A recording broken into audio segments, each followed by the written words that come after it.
எல்லாருக்கும் வணக்கம் and welcome back to my channel. இந்த வீடியோ ரேண்டம் டே ரொட்டீன் தான் ஷேர் பண்ணியிருக்கேன்.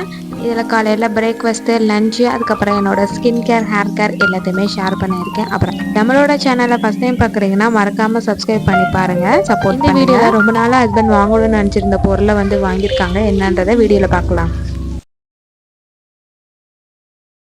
லாஸ்ட் டைம் அடை தோசை பண்ணும்போதே ஒரு சிஸ்டர் மெஷர்மெண்ட் கேட்டிருந்தாங்க. என்னோட அடை தோசை மெஷர்மெண்ட்டு சொல்கிறேன். 1 கப் அளவு கடலைப்பருப்பு, 1 கப் துவரம்பருப்பு, சாஃப்டாக வரதுக்காண்டி கொஞ்சமாக உளுந்து, 1 கப் பச்சரிசி, 1 கப் புழுங்கல் அரிசி சேர்த்து நல்லா 4-5 வாட்டி கழுவுனதுக்கப்புறம் காரத்துக்கு ஏற்ப வரமிளகா சேர்த்து ஓவர் நைட்டு ஊற வச்சுக்கலாம். இப்போ காலையில் எடுத்து பார்த்தோம்னா நல்லா ஊறி வந்திருக்கும். மிக்ஸி ஜாரில் ஃபஸ்ட்டு வரமிளகா சேர்த்துட்டு அதுக்கப்புறமா அரிசி பருப்பையும் சேர்த்துட்டு கொரகொரப்பாக அரைச்சி எடுத்துக்கலாம். ரொம்ப நைஸாக அரைக்க வேணாம், டேஸ்ட்டாக இருக்காது. கொரகொரப்பாக அரைச்சி எடுத்துக்கணும். செகண்ட் ஷிஃப்ட் போடும்போது மட்டும் 4-5 பல்லு பூண்டு கூடவே சோம்பு சேர்த்து நல்லா அரைச்சி எடுத்துக்கலாம். அடை தோசை சுடும்போது நல்லா வாசமாக இருக்கும். இதெல்லாம் சேர்த்து பண்ணுறதுனால இந்த மாதிரி ஒரு மெத்தடில் பண்ணுவேன். இன்னொரு மெத்தட் எல்லா பருப்புமே போட்டு பண்ணுவேன். அதுவும் நல்லாயிருக்கும் டேஸ்ட்டாக. அரைச்சி எடுத்ததுக்கப்புறமா தேவையான அளவு உப்பு போட்டு கலந்து வச்சுக்கலாம். இப்போ அதுக்கு போடுறதுக்கு வெங்காயம், முருங்கைக்கீரை இருந்தால் ஆட் பண்ணிக்கலாம். என்கிட்ட இல்லை, அதனால கொத்தமல்லியை பொடி பொடியாக கட் பண்ணி வச்சுருக்கேன். ஒரு கை அளவு தேங்காய், இது எல்லாத்தையுமே ரெடி பண்ணி வச்சுக்கலாம். இந்த ஐட்டம்னா போட்டு பண்ணுறனால இதுக்கு சைடிஷ் எதுவும் தேவைப்படாது. அப்படியே நம்ம சாப்பிட்றதுக்குமே டேஸ்ட்டாக இருக்கும். இப்போ கட் பண்ணி வச்சுருக்க எல்லாத்தையுமே மாவில் ஆட் பண்ணி நல்லா கலந்து வச்சுக்கலாம். இது வதக்கியும் சேர்க்கலாம். நான் அப்படியே டேரெக்டாகவே சேர்த்துக்கிட்டேன். கலந்து வச்சுக்கணும். மாவு இந்த அளவுக்கு கொஞ்சம் கெட்டியாகவே இருக்கட்டும், அப்போ தான் நல்லாயிருக்கும். ரொம்ப தண்ணியாக இருந்தால் தோசை மாதிரி ஆகிடும். அப்படியே சைடுலேயே பாப்பாவையும் கிளப்பி விடுறதுக்கு ரெடி பண்ணிட்டு இருந்தேன். அவளுக்கு ஒரே ஒரு பனானா இருந்துச்சு. பனானாவும் நேற்று ஸ்நாக்ஸ் வாங்கிட்டு வந்திருந்தோம், அதையும் போட்டு கொடுத்தாச்சு. ஹஸ்பண்ட் காலையில் பாப்பாவை ப்ரஷ் பண்ணி விட்டு குளிக்க வச்சுருவாங்க. அந்த கேப்பில் அவளுக்கு ஸ்நாக்ஸு, பிரேக்ஃபாஸ்ட்டு எல்லாமே ரெடி பண்ணி வச்சுருவேன். அவளுக்கு ஒரே ஒரு அடை தோசையை மட்டும் சுட்டு எடுத்துக்கிட்டு ஊட்டி விட்டுட்டு ஸ்கூலில் கொண்டு போய் விட்டுட்டு வந்தாச்சு. ஸ்கூலில் விட்டுட்டு வந்ததுக்கப்புறமா வீடு தலைகீழாக இருக்கும், அதெல்லாம் சரி பண்ணிவிட்டு வீட்டையும் கூட்டி விட்டுட்டேன். அதுக்கப்புறம் எனக்கு ஒரு டீயை போட்டுட்டு அப்படியே குடிச்சிட்டு இருந்தேன். ஒரு பூ கூட பூக்காது. இன்னைக்கு பார்த்தா 4 பூ பூத்துருந்துச்சு, செம்பருத்தி பூ. அதையும் பறிச்சுட்டு டெய்லியும் அதுக்கப்புறம் காலையில் சாமி கும்பிட்டுட்டு தான் போவாங்க. அப்படியே சாமிக்கு வச்சிட சொல்லி கொடுத்துக்கிட்டேன். செம்பருத்தி சீசன் இருந்தால் நிறையா பூ பூக்கும். சீசன் இல்லாதனால இப்போ தான் லைட்டாக பூக்க ஸ்டார்ட் பண்ணுது. டீயை குடிச்சு முடிச்சு அவங்களும் சாமி கும்பிட்டு வந்ததுக்கப்புறமா தோசையை ஊற்றி கொடுத்துட்டு ஹஸ்பண்டே அமிச்சாச்சு. ஒவ்வொரு ஆளையும் அனுப்பி விட்டதுக்கப்புறம் என்னோட வேலையை பார்க்க ஆரம்பிப்பேன்.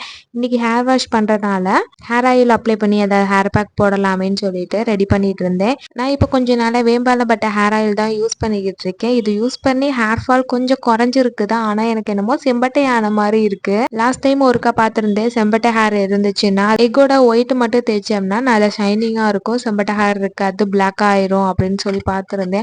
அதனால சரி அதை ஒரு 2 வாரம் போடுவோம், அதுக்கப்புறம் வேறு ஹேர் பேக் போடுவோன்னு சொல்லிட்டு இன்றைக்கி அதான் போட்டிருந்தேன். இந்த 4 முடியை வச்சுட்டு எத்தனை ஹேர் பேக் தான் போடுவேன்னு எனக்கே தெரியலை. இந்த மாதிரி ஏதோ போடுறனாலையாச்சும் கொஞ்சமாச்சும் முடி இருக்குது, இல்லைன்னா ஒன்றும் இல்லாமல் போயிடும் போல். அதுக்கப்புறம் ஒரு 10 டேஸாக ஒரு ஃபேஸ் பேக் போட்டுட்ருக்கேன். எங்கள் அம்மா கஸ்தூரி மஞ்சள், கூழாங்கழுங்கு இதெல்லாம் நிறையா பொருள் சேர்த்துட்டு மஞ்சள் அரைச்சி கொடுத்துருந்தாங்க. அதை கொஞ்சமாக எடுத்துகிட்டு தண்ணி கலந்துட்டு ஒரு ஃபேஸில் அப்ளை பண்ணி வச்சுக்கிட்டேன். ஒரு 10 நிமிஷம் குளிக்கிறதுக்கு முன்னாடி அப்ளை பண்ணிட்டு அப்படியே குளிச்சுட்டு வந்துடுவேன்.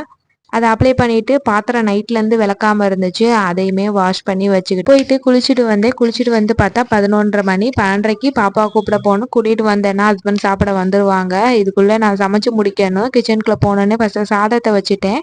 சிக்கன் காலையிலேயே எடுத்துகிட்டு வந்திருந்தாங்க, அதனால் சிக்கன் கிரேவியும் 65யும் பண்ணணும்.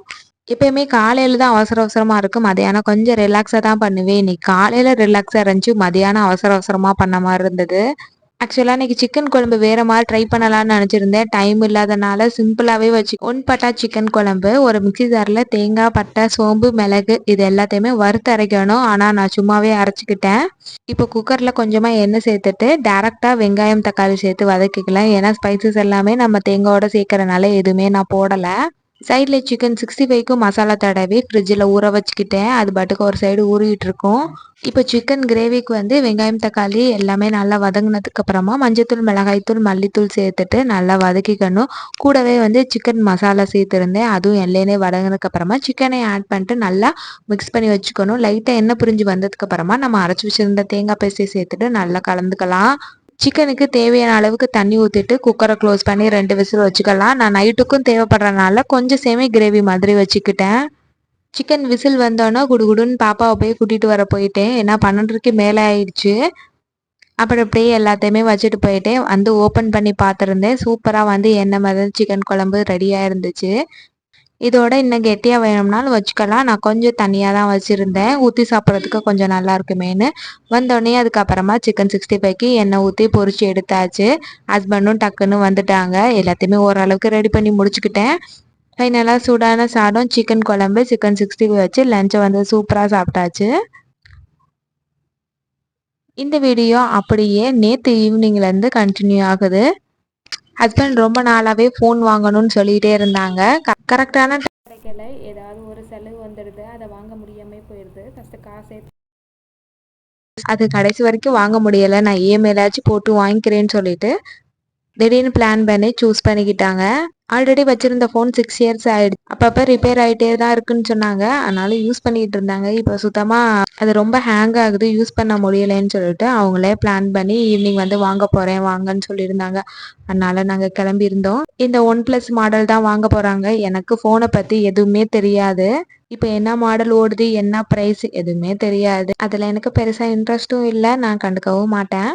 அவங்க பில்ட் பண்ணிட்டு இருக்க டைமில் நான் கொஞ்சமாக சுற்றி பார்த்துக்கலான்னு சுற்றி பார்க்க ஆரம்பிச்சிட்டேன்.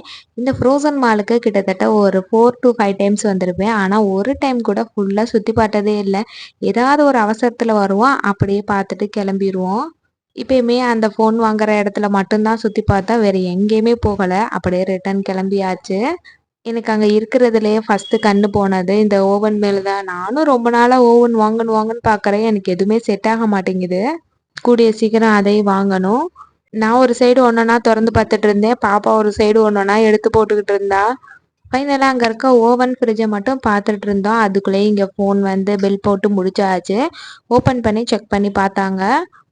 எல்லாமே கரெக்டாக இருக்குன்னு அப்படியே வாங்கிட்டு வந்தாச்சு. அப்புறம் அங்கே இருக்க ஒவ்வொரு ஃபோனாக எடுத்து பார்த்துட்டு இருந்தேன், எந்த ஃபோனில் நல்ல கேமரா ஒர்க் ஆகுதுன்னு. ஃபோனை ரெடி பண்ணிவிட்டு அப்படியே கிளம்பியாச்சு. அங்கே இருக்க அந்த எல்இடி டிவியில் சூப்பராக வந்து ஓடிட்டு இருந்துச்சு. இதையும் அப்படியே எடுத்து வச்சுருந்தேன். இதுக்கப்புறம் நம்மளோட வீடியோ அவ்வளோதான். வீடியோ பிடிச்சிருந்தா மறக்காமல் லைக் அண்ட் சப்ஸ்கிரைப் பண்ணிக்கோங்க. இந்த வீடியோ விருப்பம் இருந்தால் பாருங்கள், இல்லைனா ஸ்கிப் பண்ணிட்டு போகலாம். நெக்ஸ்ட் வீக் இன்னொரு வீடியோவில் வந்து பார்க்குறேன். அது வரைக்கும் பாய்.